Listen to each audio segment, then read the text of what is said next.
करीब 3 साल पहले जब रूस ने यूक्रेन पर हमला किया था, तब रूसी प्रेसिडेंट व्लादिमीर पुतिन ने सोचा होगा कि हफ्ते भर के भीतर ही उनकी फौज यूक्रेन में सत्ता बदलकर कीव की गद्दी से ज़ेलेंस्की को हटा देगी। लेकिन यूक्रेन की फौज ने रूसी सेना को कड़ी टक्कर दे दी और जानमाल के भारी नुकसान के बावजूद पुतिन यूक्रेन को नहीं हरा सके।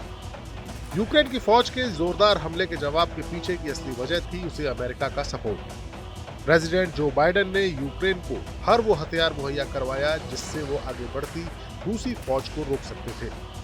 अमेरिका के ही दबाव में नाटो के बाकी देशों ने भी, चाहे वो जर्मनी हो, फ्रांस हो या यूके हो, सभी मुल्कों ने यूक्रेन को हथियार मुहैया कराए।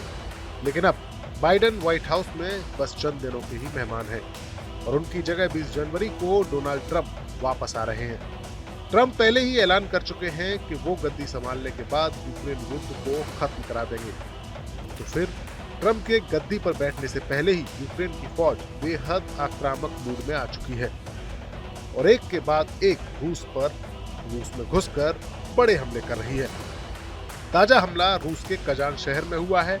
शनिवार सुबह अमेरिका के 9/11 जैसा एक बड़ा हमला हुआ। न्यूज एजेंसी रॉयटर की खबर के मुताबिक यूक्रेन ने कजान शहर पर 8 ड्रोन अटैक किए। इनमें से 6 अटैक रिहायशी इमारतों पर किए गए।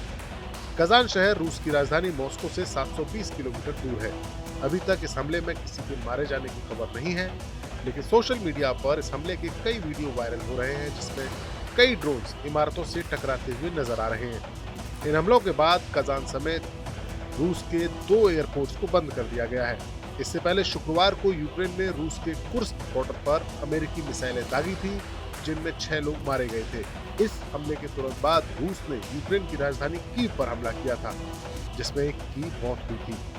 यूरोपीय यूनियन के chief Ursula von der Leyen के मुताबिक रूस ने कीव में जिस इमारत को निशाना बनाया था वहां से कई देशों के डिप्लोमेटिक मिशन ऑपरेट होते हैं। यूक्रेन के इस ड्रोन वाले ताजा हमले से साफ हो गया है कि उसकी ताकत काफी बढ़ चुकी है, क्योंकि कजान के भीतर घुसकर हमला करना कोई मामूली बात नहीं है और ये संभव हुआ है अमेरिका के रूस को दिए गए नए हथियारों से। तभी से रूस और यूक्रेन की ताकत के बीच का ये फर्क देखने को मिल रहा है और अब एक नए तरीके से जंग शुरू हो चुकी है जिनमें ड्रोन्स का इस्तेमाल सबसे ज्यादा किया जा रहा है।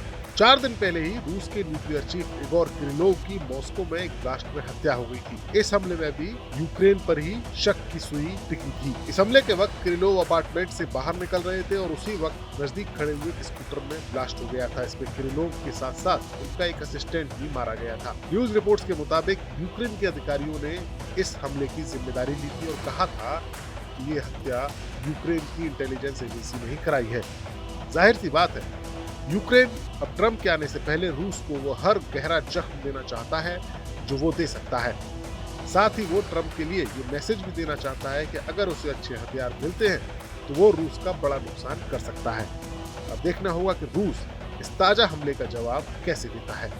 न्यूज नेशन अब व्हाट्सएप पर खबरों के ताजा अपडेट के लिए न्यूज नेशन के इस QR कोड को स्कैन करें।